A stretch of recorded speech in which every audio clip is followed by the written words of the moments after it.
in order to consume whatever you're going to tell them. And that's not easy in a nonfiction world. I mean, here I got a merger and acquisition story for you, Doug. Here I was at the boardroom and somebody yelled at me. I'm like, okay, what else you got? So we don't embellish, but we have to go dig deeper into, like, tell me the conflict, who are you up against? Tell me what was at stake here, and try to build some intrigue with it. So not everybody should write, but most everybody should publish.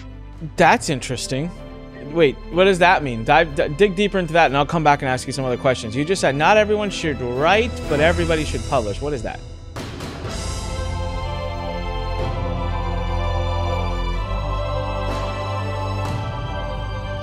Welcome to the Onyx and Gall Show, and today we're going to talk about books. Should you write a book? This is a real question. Listen, most people, I believe, this is my belief, and let's see if our guest today agrees. I think most people should write a book. My uncle right now, who is a retired executive from a company, who worked at a job for decades, who climbed the ladder, who did amazing things. He's 70 plus years old. He's writing a book. He's been writing it for a year and a half. I'm dying. I've been waiting to ask him every 2 weeks. Where is it? Where is it? Because the joke I've always had with my uncle is he's literally came to America on a boat. He's the only person I know that actually came on a boat.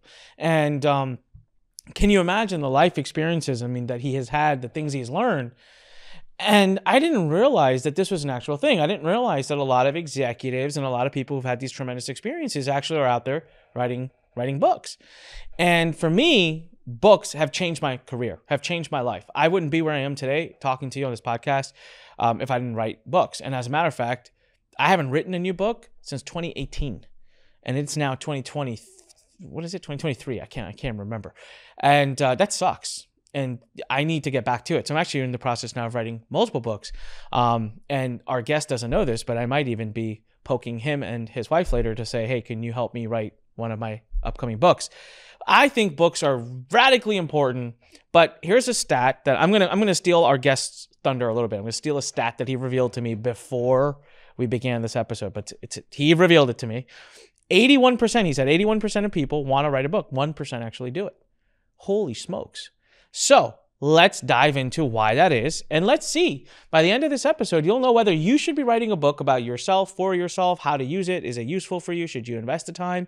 And if you decide, yes, you should, we'll get into how to write that book as well. Now, our guest today is Doug Crowe. Doug, what is up, my friend? I'm so excited to have you. I got to tell everyone the fun story.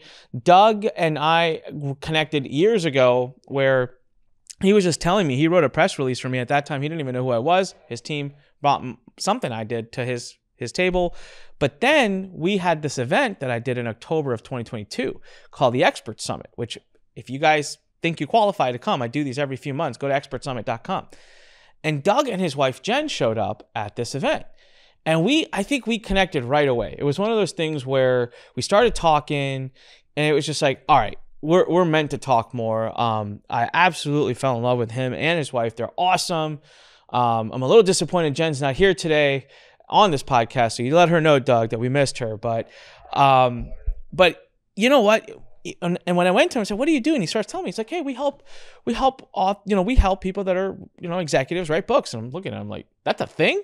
Literally was my first thing. He's like, yeah. I'm like, my uncle's doing it. I didn't know that's a thing. And now that I've just fallen in love with the idea. And so I'm super excited to have you on the podcast today, Doug. Thanks for being here. And let's dive in, man. First of all, do talk a little bit about how you fell into this world, books. Just start. And then I want to dive in. I want to really have our listeners figure out today if they should write a book, if it will be helpful to them or not. And if so, what's the least overwhelming way to do it? But yeah, welcome to the podcast. Thank you so much. Honored to be here. I can't wait to dive into this as well. And we'll definitely talk about if you should write a book and why and how in a moment. The way I got into this, like a lot of entrepreneurs, was by accident. It's a long story. The short version is I was in real estate for 20 years, had a radio show on ABC about real estate, and 2008 happened and everything went down the drain. And during my boohoo phase, I wrote a book, and the book was awful, and it was absolutely drivel. And I knew that looking at it, I didn't even publish it. But being in the radio, I was able to talk to some people who we know who have done very well, like Laura Langmeyer. She's a 3 times New York Times bestseller. Robert Kiyosaki was on my show a couple of times. And I had a chance to ask them, like, how does this book thing work? And, you know, Kiyosaki is very famous as saying, he's, oh, I'm a best-selling author. I'm not a best-selling writer. I don't write, you know, and Laurel's he goes, no, I've never written a book in my life. And she's, you know, done great with it. So publishing a book is something that's very vital to most entrepreneurs and business owners. Actually writing, we'll get to that. When I started figuring out that I could actually design a journalist ghostwriting editing team for my clients, that was a magic sauce that alleviated all the overwhelm most people feel, and at the same time, tell their story better than they could. Absolutely. Listen, writing a book is tough. And I'm going to tell people that right out the gate. And my story is really interesting of how I fell into writing a book. It was a total accident.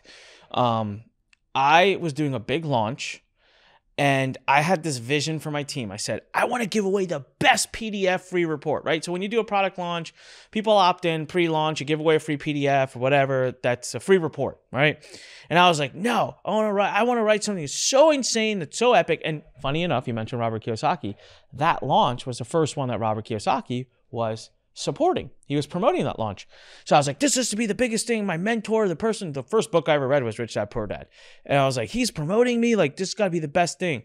So it was such a big plan. I wrote this amazing outline that I just didn't write it. And I'm thinking this will be 30 pages, 40 pages. But here's the interesting thing. What I never connected was the outline itself was like 30 pages. Like, stupid me, thinking the book will be, or the report will be 30, 40 pages. The outline was like 30 pages. And so I remember, I'm never going to forget this moment. I am in India. I am visiting, like my wife is from that area, so we're visiting family. And we used to stay in this hotel, and they had an amazing, I love this hotel's like business lounge. I would just go hang out there. It was a really nice lounge. And I am entering the lounge, and my head of operations messages me, and she says, listen, this launch is the biggest thing we've ever done. It's going to do probably 10 million or more. Nice. Your free report needs to be in my inbox within the next 5 to 6 days if we have any chance of getting this thing formatted and turned around for the launch, which, by the way, starts in exactly 3 weeks. And I was like, oh, what? I remember I had a total panic attack. But then, some of us, we work really well under pressure. So I remember clearing my schedule. I actually got special permission for that lounge to be open for me 24/7 from the hotel. I was like, I need to be in this lounge. I told my wife, like, I am dead to everybody. I sat in that lounge probably 18 to 19 hours a day. And I wrote for 5 days straight. And I never looked back. I just kept pouring my heart out and just writing and writing and writing. And 5 or 6 days in, completely unformatted, completely unedited, I sent it to my team and I said, guys, I'm done. And I remember the message I got back. It was from Meredith. It's exactly the email she sent back. She wrote some explicitives. She wrote, this is not a report. This is a damn book. And I was like, I wrote a book. Like, there we go. That's my first book. I was like, how about that? How about a product launch where the free giveaway for the pre-launch is a book, not a free report, which actually, by the way, happened to turn out to be one of the biggest moments of my entire career, because everything we do now, every webinar funnel we do, every launch we do, we give away a free book, not a free report. So if you're listening, by the way. But having said that, those are marketing books. They're written really quickly. They're not like legacy books, not the kinds that Doug and I are talking about today. So that turned out, and then turns out Robert Kiyosaki agreed to write the foreword to it. So I'm blessed enough that the first book I ever accidentally wrote had Robert Kiyosaki write the foreword to it, which was so awesome. The book that I intently wrote was Escape, and I have nightmares about the process. I have PTSD from writing it. It was so hard. Yeah. It's a great book, epic book. I remember listening to Tony Robbins once. People were like, why don't you write more books? And Tony's like, do you know how damn hard it is to write a book? Who's got time for that? And I was like, Tony Robbins, think about it. When's the last, Tony Robbins doesn't write that many books. So having said all of that, everybody, writing a book is hard. So now let's talk about the real question. Doug, why, should someone write a book? If they're listening, let me just point blank ask you, should they write a book? The right answer is depends, of course, because I'm a salesperson. It depends on who you are and what you want to get out of it. I always ask this 2 questions to my clients. What do you want to say that hasn't already been said? Oh. And it always gets them like, oh crap, nothing. Like, I okay, know. that's fine. I'll get back in a second. And then who's your audience really? And they start talking like, oh, everybody, marketing fail 101. We're not going to talk to everybody because nobody goes to Google and says, teach me something, right? They're going to be very specific. So give me an avatar. And I learned from Frank Kern. He actually talked about designing the avatar down to the shoes they wear and their kids' names. I mean, it's ultra specific. So I asked my clients, if you could sell your book to one person, who are they and why would they bother reading your stuff? And that kind of goes hand in hand with the first question, right? If there's a real problem you're going to solve, it could just be entertainment, right? Maybe they're bored. But if there's a serious problem you can solve for them and you've got a story to back it up, great. So those are the two powerful questions we ask them. Should everybody write the book? Absolutely not. Because not everybody can write. Most of us can write a blog post or a social media post easy. But to weave a compelling story that holds someone's attention for 4, 5, 6 hours. I mean, Hollywood spends hundreds of millions of dollars and a crew of hundreds of people to visually hold your attention for 2 hours. And they fail quite often. Imagine using just words for that and holding it for 6 hours. I mean, you don't have to be J.K. Rowling or, James Patterson, but you better have some good fundamentals of story arcs, nemesis, heroes, tension, things like that to keep people interested in order to consume whatever you're going to tell them. And that's not easy in a nonfiction world. I mean, here I got a merger and acquisition story for you, dog. Here I was at the boardroom and somebody yelled at me. I'm like, okay, what else you got? So we don't embellish, but we have to go dig deeper into like, tell me the conflict, who are you up against? Tell me what was at stake here and try to build some intrigue with it. So not everybody should write, but most everybody should publish. That's interesting. Wait, what does that mean? Dig deeper into that, and I'll come back and ask you some other questions. You just said not everyone should write, but everybody should publish. What is that? I'll ask you a couple of questions. Like, your parents, right? Yep. Grandparents? Not really. Not that well. I know one grandfather kind of well, but not really. Great grandparents? Not at all. A name where they lived, anything? I mean, I know where they lived. I don't know. I wouldn't even know their names. No, I was so far. So here's the chilling thing. Someday that's going to be you. I knew you were going to say that. I knew it. All right. All the social media posts that we see now, that's vapor, man. That's gone. This podcast, gone. After somebody watches this, they're never going to go back to again, or you and I might, but they're never, and the notes might be good, but the legacy of a book is forever. We've discarded, I don't remember the last post I liked, the last blog I commented on. I don't remember the last thing I watched on TV, radio, or even a speech. I couldn't give it to you verbatim. I don't think there's like libraries full of emails, right? There's libraries of books because books are forever. So when you publish a legacy story, a memoir, even something you do want to teach somebody, you take it very seriously because it'll be around forever after you're gone. And that's the power of a book and also, of course, the danger. So everybody should publish something about themselves in a physical form and digital too, of course.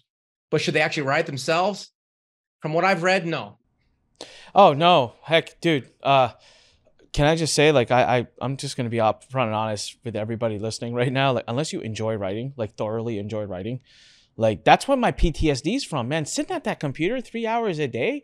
And remember, if anyone knows me, they know that my first D- was in my English writing class, 11th grade. That was my first ever. I had to write a report on Pride and Prejudice.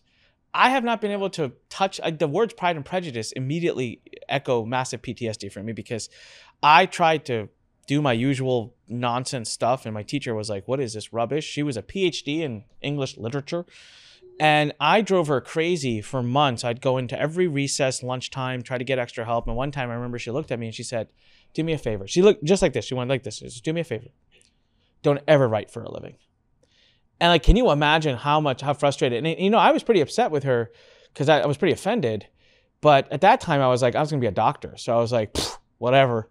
The only thing I'm going to write is a prescription. So whatever, And the irony of the fact that I write for a living, and I've always wanted to go back to her and just be like, haha, but she was right. I mean, honestly, I deserved what she said.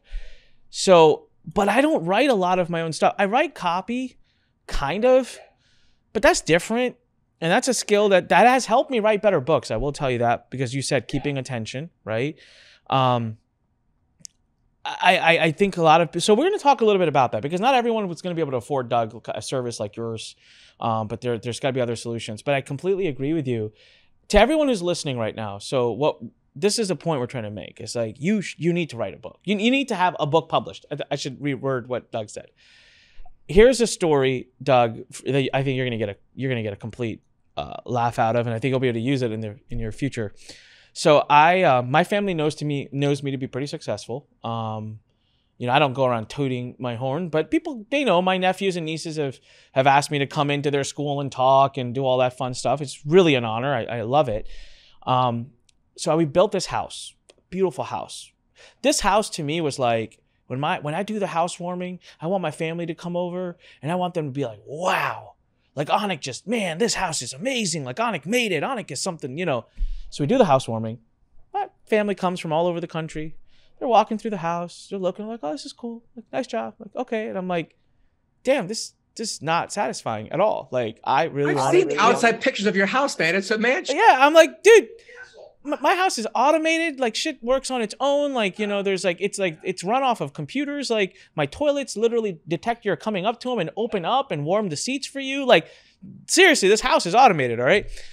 My one cousin walks into my home office, and at that time, our interior decorator had taken the few of the books I had written. She had taken the cover, ripped it off, and framed it really nicely and put it up high. It was like up high on top of our TV cabinet in my office. And my cousin, I'm in the room, and my cousin's looking, and she's like, what's that? And I'm like, oh, it's my book framed. She's like, what do you mean, your book? Why's your name on it? I'm like, that's my book. I wrote it. And she's like, she literally, I'll never forget the look on her face. She turns and she goes, you wrote a book? And I'm like, yeah. She goes, that's your book. You're an author? And I'm like, yeah. She starts screaming. She's like calling her kids and she's calling her husband. She's like, you gotta come in here and check this out. Anik wrote a book. And everyone family's like, you wrote a book. Can I get a copy? Oh my God, you're an author? And the whole time I'm like, man, I wrote that thing in a lounge in a hotel in India, and that is impressing you? My entire house, this multi-million-dollar house I built, doesn't matter. And I just want to share the story with everybody, because there is this credibility you carry, right? As an author. But so there's two aspects to writing a book, and I want to get into these with you, Doug. Aspect one is the credibility. You touched on it a little bit, and we're going to dive deeper, where you said, hey, you want to have an exit, you want to be on boards, you want to be important in a room, nothing better than a book. You were talking about that before we recorded the podcast. The number two reason to write a book is something new, which you've brought into my life, which is like this legacy concept, right? You're right. I'm not going to be around, but like, I would love my great grandkids and great grandkids to be like, hey, this is like how someone from our family thought. Like, these are lessons passed down their generations. So let's talk a little bit about, give me a couple, like, tell me a story of some executive. You don't have to use their name, but like someone who you worked with and how the book impacted their life. Let's go a little off course. So someone who's right now thinking and they're like, I don't really need to write a book. I want to change their mind. I want them to be interested in publishing a book. I'm going to give you a couple of short ones because they're different demographics and financial wherewithal here. So probably one of our most famous guys. He's a immigrant from India. And he gave me his outline, Anik, for his book. I want to write a book. Okay, look at your outline. And it was 30 pages long. And I'm reading his resume. I'm like, okay, so you immigrated here. You worked at NASA, JPL, CIA, NSA. You invented GPS, became a doctor, got dropped out of med school, became an attorney, founded stamps.com, did a couple of IPOs. He's like, and he's met like, Indira Gandhi's kids.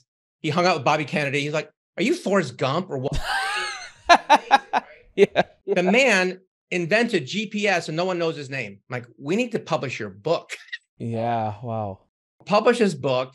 Got him a speaking gig at Oxford, NYU.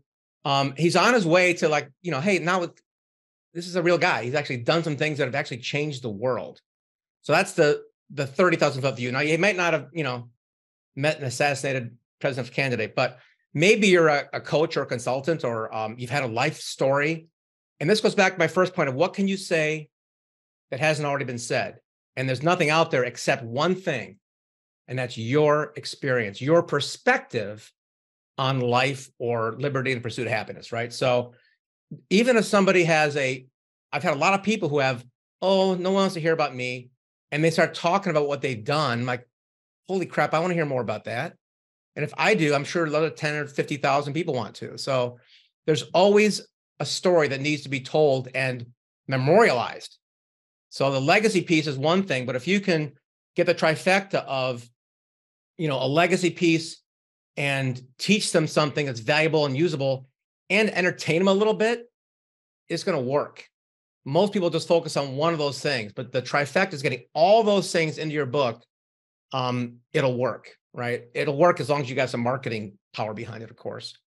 But the other story I love is one of the people we work with who came to me. He had already written his book, but he needs some advice on getting it out there and whatnot. And he's a former PJ, air rescue guy. Started a restaurant coaching business. And he's talking to me about his book and had some really lame ass title.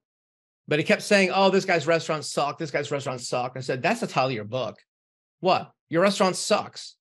Call him out. Be a little edgy about that. And he was doing about 3 to 4 speaking gigs a year. His book came out, 60 speaking gigs first year. 60. Wow. He still does not have a VA. It's just him. And he's pushing a solid 7 figures out of his business every single year with no support. So when you say his book came out, are you helping them get published, self-published? What's let's go down this rabbit hole. Okay. Yeah, let's go down it. It's not 1982 anymore. I'm going to help people understand that self-publishing in many ways is much better than a traditional New York publisher. There's a reason 90% of those guys are out of business now. And it's because they were not being very honorable, right? I don't know if you've ever seen those contracts, but they, give me your IP, give me all your rights, past, present, future, and everything related to this topic forever is what the contracts always start with. If they grace you with their good graces of saying, I'm going to publish your book. So ask yourself, what does the word publishing mean nowadays? Does it mean being in Barnes & Noble? I don't care because no one goes in there. Does it mean being in an airport? Maybe. That's good. Does it mean getting it in a physical format on Amazon for starters or for finishers? Yeah. So you and I could hate to use an example. You and I could publish a book from this podcast. We could put the transcription up, send it to Amazon, and we could make it a bestseller tomorrow, right? It's that easy. And because it's so easy, it's also bad because there's approximately 2 million new books every year. Wow. And it's an ocean of noise out there. So to stand out, we got to go, niche, forget trying to don't compete with Tony Robbins, all right? Stop that. Go ahead. And if you want to do a life self-development book, do it for, left-handed 40-year-old women in Arkansas, pick a niche and go for that. You can own it. We both know David Fry, right? David? Yeah. I had his original program, Coaches and Consultants Marketing Bootcamp on cassette tapes. And he tells a story about how he's talking to his neighbor about his business. Oh, I'm a pool and spa distributor. And David's chatting with him, of course, being the nice guy he is. And he went back and rewrote his book and took out the word entrepreneur, put in pool and spa distributor. And 1 year later, he's a keynote speaker at the pool and spa convention. So don't write a book. I'm going off a tangent here, but it's important. Don't think I'm going to talk about something like The Secret or something broad-based, because you will lose. Always go narrow, narrow, narrow, narrow. You can always silo it out and do a second niche at any time you want. Yeah. I heard this on the Ed Milet podcast, and it was interesting. He said, your best customer is who you used to be. Yeah. And I was like, whoa, it really hit home for me, right? He had a particular guest on, I'm forgetting his name, it's skipping my mind, but the guest was all about personal brand and why it's important. And it was an interesting transitional time for me. This was like pre-expert summit that you came to. And I was, kind of trying to transition from the guy who teaches the world how to start an online business to the guy who doesn't really even believe that anymore now. After having been through it, I'm like, yeah, I want to work with more tenured entrepreneurs.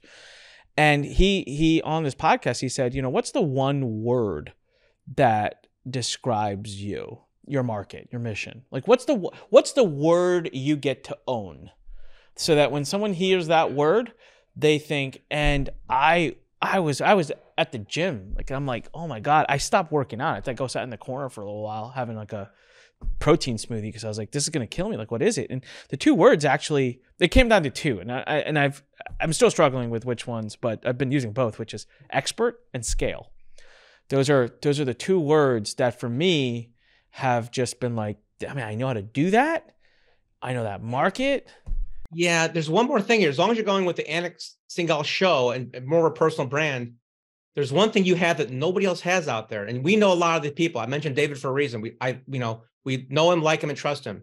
But we also know there's a bunch of people out there that we wouldn't want to have dinner with. Huh?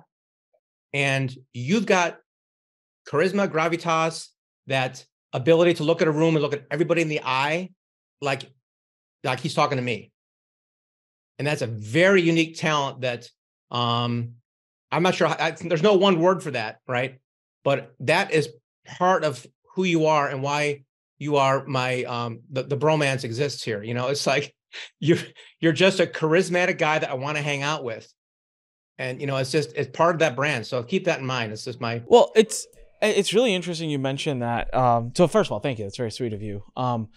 But the one, I think I remember one thing, which was like, so when I was going through this exercise, I'm like, yeah, I love expert, I love scale. I'm having a ton of fun with that market right now, but that's not a mass market. That's not like right. So right now we have these big plans we're putting together with my social media and expanding in India, which I didn't realize there's a huge brand for me in India. I didn't even know that. And I'm sitting on it already. It's already built.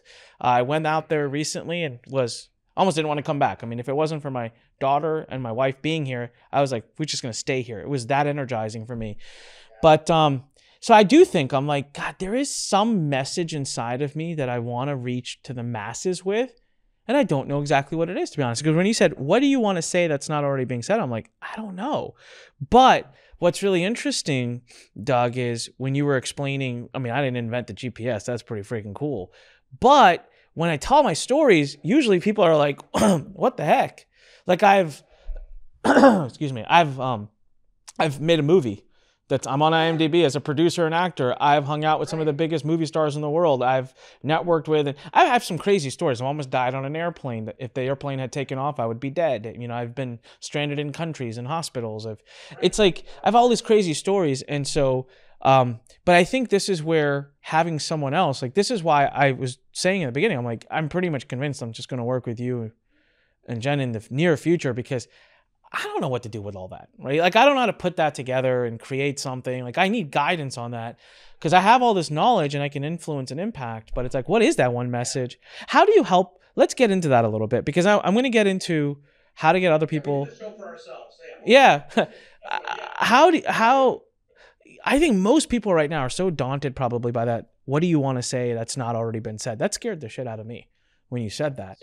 Yeah. So how do you help someone navigate that? Like, if someone comes to you, do you help them find the answer to that, or should they already have an answer to that? All I do. Okay. I've got a team that does all the writing and production and publishing and marketing. I'm the therapist that pulls out your golden nuggets out of all your head trash and says, this is who you are. This is what people want to hear. And this is why you can, and how you can monetize and make the world a better place.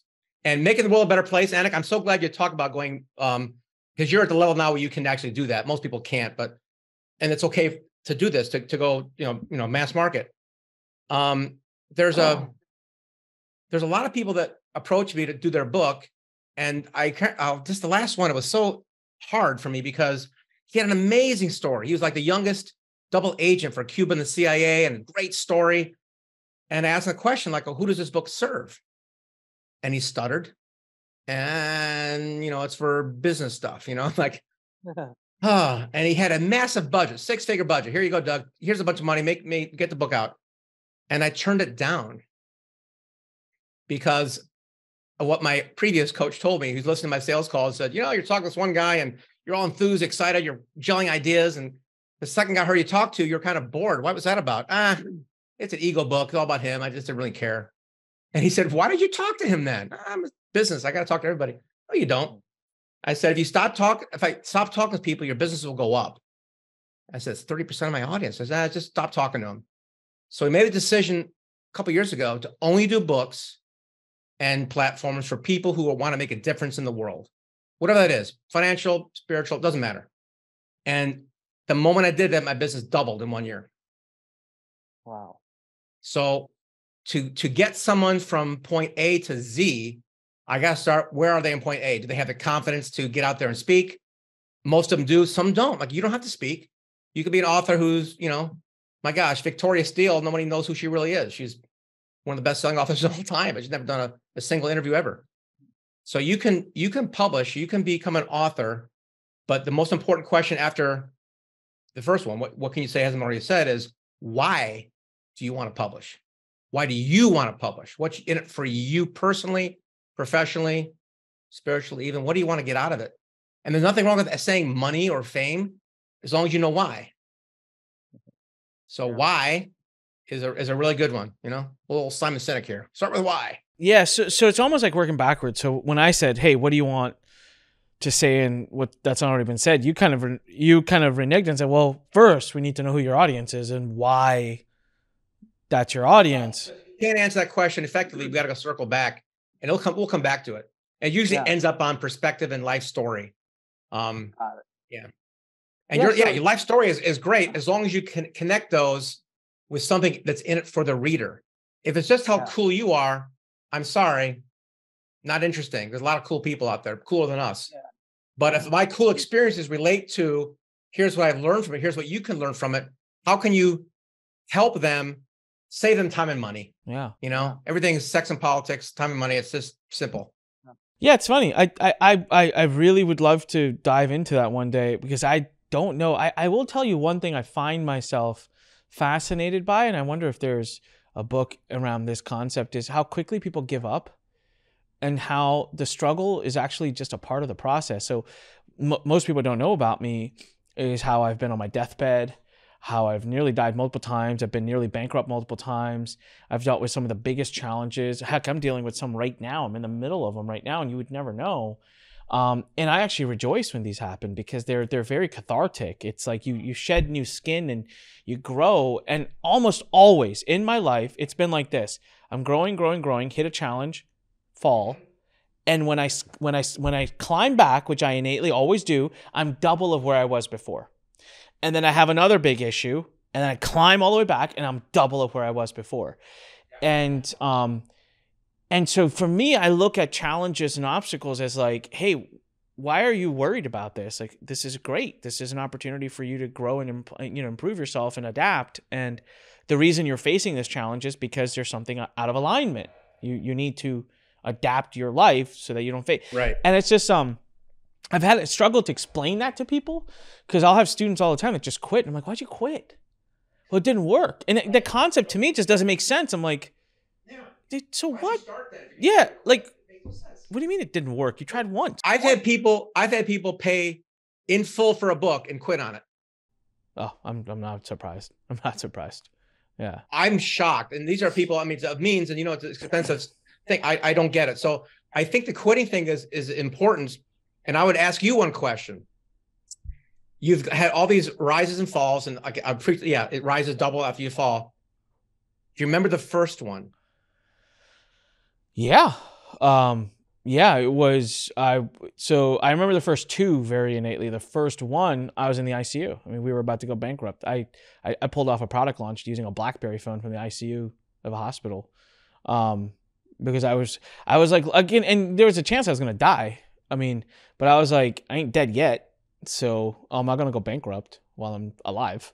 Then your attitude was, still in the gratitude and blessings of that? 100%. Yes, 100%. So I had this experience where I was in the hospital for 3.5 months. I was in the ICU for like 2.5 of it. And I went through a surgery where the doctors kind of said 50-50 if this guy makes it or not. I was in bad state. I could not. So I was lying flat. If they lifted me up, sat me up, my heart rate would spike to 180. I was losing 2 to 3 pints of blood a day. So they were replacing my blood every day. I was in a bad state till the surgeon finally said, we got to go in. There's no way to not do this. And the surgery, I was in such a weak spot, you know? So it ended up being about a 10-hour surgery. And the surgeon, my sister, I remember she's rushing in to meet me because she used to be in an island school. I almost didn't make it, but like we're holding on, like they wheel me in. And I actually remember going into the surgical room. This is a really funny, I thought it was funny. The nurses and doctors didn't find it funny. But when they like pick you up and move you to like the steel thing that they're doing surgery on, I remember they're like, you good? And I remember like kind of moseying around and I was like, hey, this is pretty comfortable. I don't know why people say the deathbed sucks. And they were like, dude, you cannot, like, no, like, you can't say that, like, take that back, like, you're gonna be fine. And I'm like, I'm just joking, relax. But I remember, obviously I woke up from that and it was man, I had to relearn to walk again. I had lost my legs because I had been flat for 2 months. So my legs, my muscles completely deteriorated. And I remember when I'm leaving the hospital, right? And the head nurse, she's like an older nurse. She comes into the room the day I'm leaving and she's like, I just wanted to talk to you real quick. And I'm like, yeah. She's like, I just want you to know something. Of all the patients I've ever dealt with, she's like, you are not alive because of the doctors or because of the nurses. You should be dead. You should be dead. Or your body. Yeah. No, she was like, because I used to play pranks on the nurses. I used to be laughing. I remember one of the biggest issues we had was I kept using my BlackBerry in the ICU and I would hide and because I wanted to work and they were like, you can't have a phone. So I negotiated with the administrative staff and I said, fine, there's a computer in this room that the nurses use. Give me 3 hours a day on the computer and I won't use my phone. But like, I got to work. Like, I'm not going to lay here and just die, you know? And so she was just like, so there was like the head administrative person came down fighting with us. And, you know, I'd have my employees sneak in new phones when they took away my phone. Like it was like, I was fighting to live, like literally. Right. And so I've always found that to be, and people always ask me like, where'd you find it in you to do that? And I'm like, I honestly don't know any other way. Like I don't know how. That's the question: nature versus nurture. Now, I mean, it's innate in you. I can tell you my life where I got it from because when the big crash came and people talk about their foreclosure, I'm like, I had 19 foreclosures in a bankruptcy in 2008. So depression, it was serious. I was like contemplating suicide. It was really, really bad. So, but the epiphany comes if you're still breathing. For some people, it doesn't. They just stay languishing in their wallowing in their misery. And I'm not sure if they're savable. I don't know. Because there's so many inspirational stories out there. Is there a secret sauce to taking someone who's like had 10 years of crap in their life and saying, oh, I'm going to be okay now? I mean, we've all read these books. I got clients who've been abused and had their, friends or parents murdered and they rise above it, but not everybody does. So what's the differentiator between the person who rises above and survives and thrives like you and me and someone who just gives up and, dies or worse? Yeah, I don't know. I think for me, I'll tell you, I remember being in that hospital bed and my team, I had one of my I only had like 2 people on my team and one of them who was local would come see me every now and then, sneak me my BlackBerry phones. This is before iPhones, by the way, guys. So this is why BlackBerry was what I was using. He asked me once, he was like, dude, just stop. Like, why are you doing this? Like, why are you still like, don't worry about it. I'll be fine. I'll go get another job. Like, just shut it down. Like, just focus on you, focus on your health. Why are you still trying to get this product launch done? And why are you still trying to do this? And I remember thinking about my answer. It wasn't for the money because like, I wasn't really doing it for the money. I just told him, I'm like, well, what the hell else am I supposed to do? Sit there and think about it. Like, well, I was basically like, sit here and die. Like, I'm enjoying the journey. And I remember telling him, I was like, who else can say they've run a product launch out of an ICU using a BlackBerry? That'll be a story I can tell for the rest of my life. I'm like, it'll be something like, when my daughter's complaining about something she doesn't want to do, I'll be like, your dad ran a product launch using a BlackBerry out of an ICU. What's your excuse? And why I made the movie. It was a lot of work. It was a lot of expense. It was a lot of risk. We did stuff without licenses in a country where you can disappear. Why did I do it? Because it's one of the coolest stories. I'm the only person I know in my circle who made a movie, right? Who was James Bond, actually shot a car that blew up, kind of. But that's interesting. So I'm sorry, we're going on a tangent. But it's important to do that. And like, yeah, there's people are still, they still need inspiration. They still need to hear from you because they didn't resonate with somebody else. That's the answer to the question of what can you say hasn't already been said? It's your perspective, your story. This can make a difference in the lives of somebody. So can I tell you, because you said, who's your audience? And so what do you think about this? I'm struggling with this, but I'm going to come out and say it. So, but I think this is what every author probably struggles with, because when you start to put those like, well, I'm going to go after this audience. You're like, but what about all these people? And I want these people. So right now, I was in India and I experienced something I've never experienced before. I mean, I experienced my car pulling into, it's a 5,000 person event. I was one of the keynotes. And I experienced my car pulling in second day when I'm about to speak an hour from then, and my car being surrounded and chased. I was chased. I felt like freaking Tom Cruise. I mean, people were chasing my car. When I got out of the car, there was security to take me in. When I walked in, they walked me in from the front of the event. There was a speaker on stage that was going on. The event stopped. And they were like, ladies and gentlemen, Onyx Singal has entered the building. 5,000 people erupted in applause and stood up. And I was like, what is going on? I was completely dumbfounded. And the next day, I had interviews lined up on podcasts. People were lined up left and right. I hosted a dinner where it was a VIPs only dinner, and people came from all over the country, flew in for the dinner just to meet me. I'm just stunned by what's happening. And one of the podcasts, just one of the things they asked me is like, hey, can you do can you do a talk and podcast in Hindi, the local language? I was like, man, I'm fluent in the language, but I've never done a talk in it. That is nerve-wracking, and I've never done a podcast in it. But I was like, whatever, let's do it. So I did it, and that caught on. I ended up doing like 7-8 podcasts. One of the main podcasters told me about another guy whose name is Ankur Variku, who is in India, 42 years old. I'm 39. And he took off during COVID, and he has target audience is 20 to 30-year-olds, and he teaches personal finance in Hindi. He's got 3 million followers on YouTube. He's written 2 best-selling books. He's built a business doing about $8 to $10 million a year in India, which is massive, really. And this guy is one of the biggest YouTube channels in India. He's interviewing me, and he looks at me and he goes, you are the Ankur Variku of like success and just like entrepreneurship, success, and personal development. He does personal finance. You are the personal development guy. He's like, your experiences that you've had being in a foreign market and being able to eloquently put that in Hindi, he's like, nobody in this entire country of 1.5 billion people has that. And he's like, you are going to explode in this country. So actually, in 2 days, we have a meeting with what is my initial team in India for my expansion into India. And I'm wondering, when you say, who's your audience, dare I say, Indians in the 20s and 30s looking for success? That could be the next. Listen, there's more than one book in you. Okay.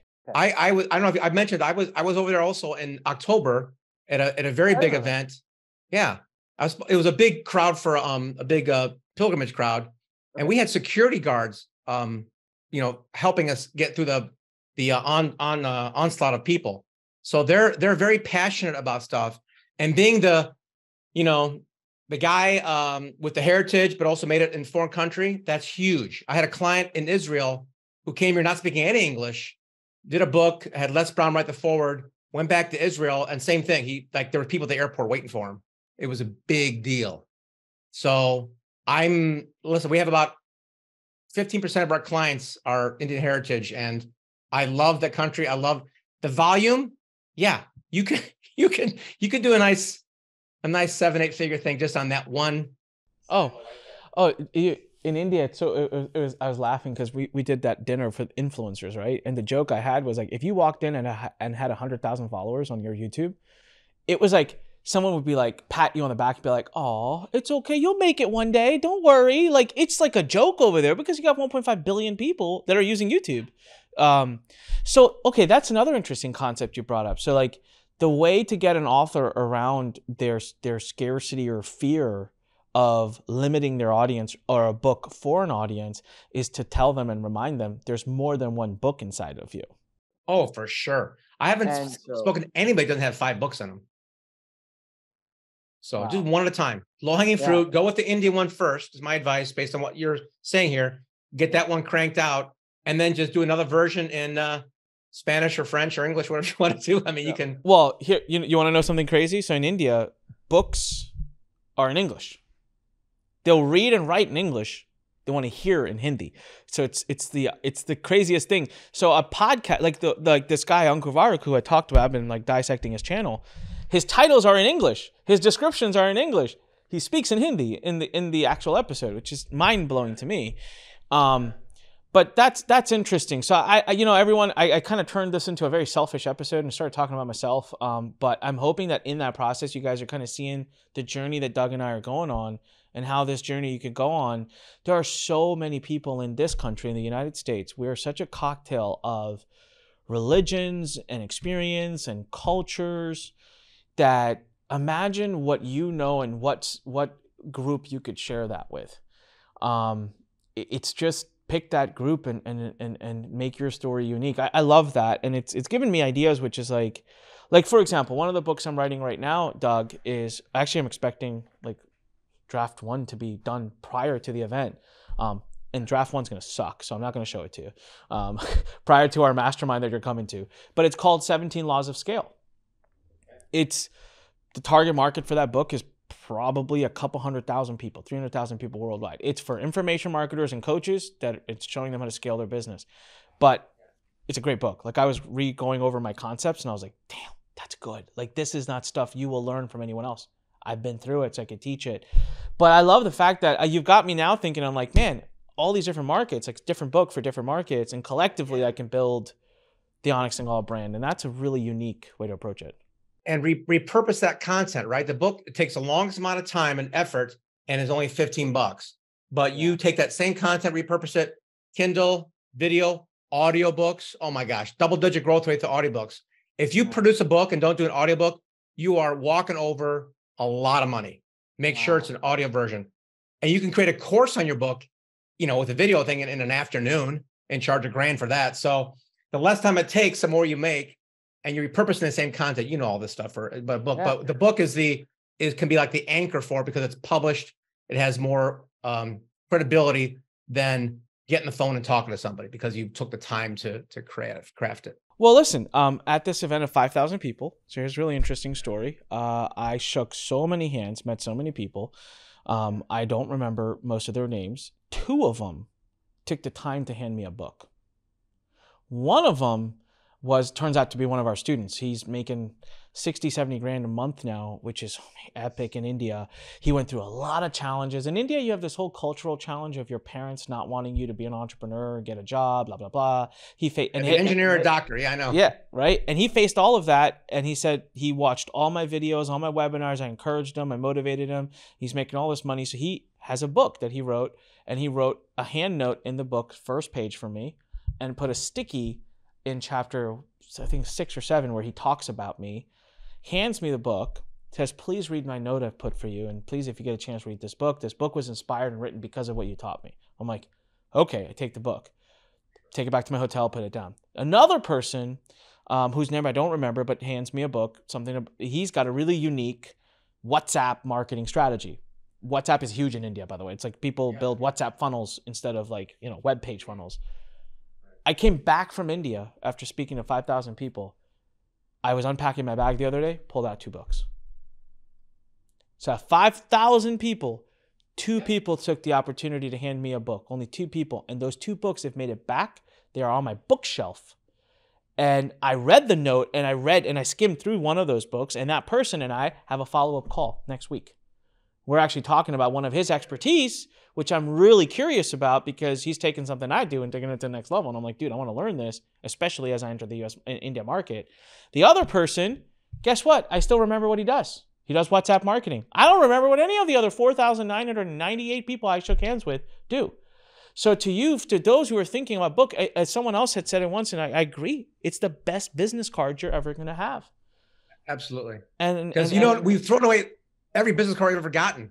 I've never put a book in the garbage can. You can't. It's subconscious. Well, I have a 9-month-old at home, and since she was 1 or 2 months, actually since she was born, we read to her, and she just knows the importance of books. Books are important. That's our sacred time. We read a book. So since we're kids, we're taught books are holy, like they are they are important. And you're 100% right, dude. I don't remember the last time I threw a book away. Like, so we have a bunch of my books right now that they're the second edition of a book. I've already written the third edition. We have like 2,000 or 3,000 copies sitting in a warehouse. And I just got asked if they could be removed because we're paying a bunch of money per month to store them. And I'm literally telling my team, I'm like, I can't throw away. Donate them. Donate them. Take the tax write-off, Anik. So where do I donate them? Donate them and take the tax write-off. But where? Like, where do I go donate them? Entrepreneurial schools. Okay. Wharton. I don't know. There's a bunch of. All right. I'll figure.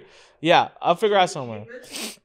100%. I gave him the order. I said, don't throw them away yet. I'll figure out something to do. Don't shred them. I had a friend who worked at a warehouse for Bantam Doubleday. It was like Indiana Jones, big ass warehouse, and his job was to shred books by the container, because they don't if they don't sell at the bookstore in 6 weeks, they go back and get shredded. It's a horrible. It's like ugh, it's nasty. Oh God, that's painful. Ouch. Yeah, I went there. I just got a bunch of kids' books for myself and took them home. So we were going to the shredder. So for everyone listening right now, this is pretty interesting. Like there's we've given you a lot of reasons why you should consider publishing a book. Notice the word publishing, not writing. So Doug, I'm sure you guys charge a ton, as you should. What about the common person who maybe doesn't have these huge multi-4-figure, 5-figure budgets? What do you suggest to them about getting a book written? Yeah, you could do it. You should still go ahead and write. There's 3 methods that I found to be very helpful. My first book, I did what you did. I sequestered myself for 5 days, banged it out, and was embarrassed to publish it. The second one, I'm like, okay, somebody told me just record it. So I took down 7 chapters, about 1 chapter on a piece of paper with 3 bullet points, taped them on a wall, got a recorder out, and talked the book out, gave it to an editor, still sucked. The third method, the one that we use is, and you can use a professional or even amateur, is have someone interview you. We use a professional journalist to actually ask questions of the author that the reader wants to know. Because most people who write, here's my story, it sounds like a diary, how cool I am, blah, blah, blah. But they usually gloss over things that I want to know, like who was in the room? Why did you say that? What happened? What's your background? And people, they skip over all these important elements because they're too close to the content. A journalist is removed from that. When I get my clients on a call to interview them, I rarely read their bio. Like, aren't you going to research me? I'm like, nope. I don't want to skip over anything. I want to learn firsthand during conversations about your struggles, your pain, your parents, everything, so I can frame up your personality and make this book sound better than you. Wow. So hire someone to interview. That's really interesting. Is that something you can find on like a freelance website, or how do you find, how does a common person? We have staff journalists and staff writers at our company, but you could, there's some you could probably put something like that out on, Upwork or Fiverr or something, but, or anybody, I would, not to be sexist about, but anybody, who's really curious, maybe female that likes to talk, would be good to interview you. I mean, yeah. No, so first of all, I'm going to go ahead and promote this for him before he even gets a chance. Guys, if you have even 5% of you that says, hey, I want to do this, and you want to just have a professional, here's what I have found in my life. I have genuinely found this more and more, and I think over the last year or 2 years, I have been really devoted to it. That is, find the best at what you're trying to do, pay them what they deserve, and get the hell out of their way. That has been the mantra of my growth over the last. So authoryourbrand.com is where you can go to learn more about Doug and their services. But specifically, if you want him to run a free analysis on your idea or your thoughts, go to authoryourbrand.com/go. And they've got a service where, and I would highly encourage you, don't cheap out on this, because this is going to stick around past you. And so you're going to cheap out on something that's going to be like, for me, the next books I write, I'm taking so much more intention behind them. And yet I still don't feel like I'm doing enough. Like after talking to Doug, I'm like, okay, I got to do better. Because petrol. Yeah, man, it's all good. Yeah, no, Let me add one thing to that, authoryourbrand.com/go. Most people I run across who do write a book have an idea and they start writing, or hire someone and start writing, and they come out with it and they're all nervous and the book comes out. And that is the absolute wrong path. I do things backwards. So I take a lesson from manufacturing and think, okay, what do they do when they come out with a brand new thing? Well, they do a focus group. They study, they analyze, they ask. So we actually have a very defined process we call it vet and validate, where we'll take a dozen covers and titles and test it and survey and pull it out before the book is written. I want the cover to be really attractive and compelling. If that works, great. We also do an Amazon analysis. We'll take 100 3-star reviews from Amazon in your category. We ignore the 1-star reviews. Somebody's mad. And 5-star reviews are generally somebody's mother. But a 3-star review gives us great intel, right? It tells us what they liked, what they didn't like, and most importantly, what they would have liked to have read in that book. We collate that into a spreadsheet and a pie chart and go, here's what your audience is saying. Don't do this, please. Someone write about this. It's amazing intel. And we've tested the cover multiple times to focus groups. So we go to write the book, we pre-sold it. And in some cases, we've pre-sold a lot, depending on who you talk to. And that's one of the tricks that I'll share with you on the call on authorbrand.com/go. I'll say how one customer pretty much pre-sold 63,000 books, about a $1.2 million book deal, without really breaking a sweat. It took them 6 months to do it, but yeah, good money. That's incredible. Well, I will tell you, we will definitely be doing work together for sure. It's a matter of time because there's a fun exercise that I do every now and then. I did it this morning. I meant to start by telling you about this and I totally forgot. So every now and then, randomly, I will do a little exercise with myself where I'll say, how do I get to, what's the exact question I ask? Because I don't really ask myself the question since I just know the question now, but the question I would word out is, what can I do right now to be ahead of the market? Yeah. Right? My wife and I have a joke. Whenever it comes to investing, we're like the worst at timing crap. We just I buy high, I sell low. Like I just got that shit. Like, but you know where I've been really good is in my business. I've always been ahead of the trends. I've always been in many ways in the information marketing world, a trendsetter. And it's because I asked myself this question quite a bit. So right now there's a huge trend going on and I notice it and I'm like, I don't want to be a part of the trend. So what can I do right now to get ahead of the market and set myself apart? And I almost always will have this answer just kind of come, right? It's not something I sit there and like feel. But that for anyone watching, it's 20 years in the industry, so now pulse is there. Like that's why it's half my life. I've learned, and the first answer that came to me was write more books. That was literally with what I feel we have coming up with the recession. With the economic change, with weird things happening in the world, people are getting a little tighter with their wallets. People are getting a little bit more concerned. I don't know. Is there definitely a recession? Is there not? I think we keep punting the can, and I feel like something's going to happen. But the point is, no matter what the economic times are, bad or good, people still buy stuff. People still spend money. Yeah. And people always buy books. And I just feel like for me, and I've also reached a place in my life now where I did an analysis a few years ago where I was like, hey, if you infused another $100 million into my bank account tomorrow, what would I do with it? Absolutely nothing different in my life. I would be driving the same cars, living in the same home. Love it.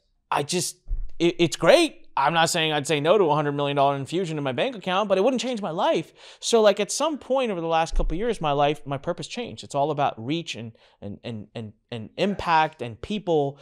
And that's why, by the way, reaching and expanding into India has been such an interesting thing for me because people volume, just there, right?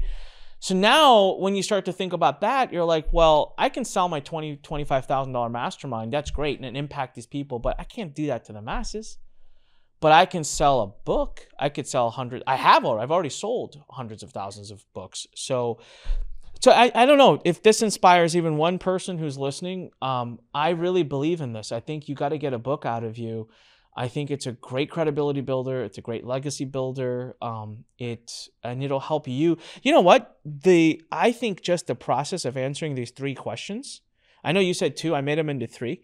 I think this is the aha of the podcast. I think you may not, if you're listening, you may not even write the book, but if you answer these 3 questions, you're going to find a lot of fulfillment in life. And that is, what do you want to say that's not already been said? Who's your audience and why? And I love the fact that you said, Doug, you're like, hey, fame and money is fine. You could say that. That's your why. Yeah, that's fine. Right. But still, like, there's got to be a deeper purpose. And I think I want to leave it at that. And if you guys are listening and thinking and you want to go further, authoryourbrand.com/go. I do want to ask one question that has nothing to do with this topic, Doug, and I've been meaning to ask. How'd you meet Jen? Online. Wow. Okay. Awesome. Oh, there's a longer answer. I'll share with you next weekend, but there's a longer answer. But yeah, we got engaged during COVID and traveled the world. It was a mess trying to get her in the United States, but yeah, we definitely did it. That was a part. I know she was not in the U.S., right, when you met. That was why I was fascinated by how you guys met. Yeah. 2 years of dating overseas was very exciting times. Well, I mean, so I met my wife in India. She used to work for me at my office in India, and so we were what do you call it? Long distance for 5 years. Except I used to go back every month, so I used to go 1 month there, 1 month here, 1 month there. But power duo, love it. Can't wait to see you guys this weekend at the Board of Experts Mastermind. And everyone, authoryourbrand.com/go. Take them up on it. But be serious if you're going to do it, okay? Be serious. And even if you end up not working with Doug and Jen, just you do this on your own. But remember, there are legacies. There's generations coming after you. Do you want to be remembered or you want to be forgotten? To me, that's a straight answer. I want to be remembered, and I want my knowledge to go down generations and generations. So with that said, Doug, thank you very much, my friend. It has been an honor. And to the rest of you, get your book published. Go get it done. This is Onyx and All reminding you, when life pushes you, stand straight, smile, and write about it. Write a book about it. With that said, everyone, signing off. Hey, make sure you click subscribe, leave a comment, click like on all the audio podcast platforms. Subscribe, leave us a great review. Tell everybody, including your grandmother, to listen. Let's get this podcast to the top. All right. Love you guys. Bye.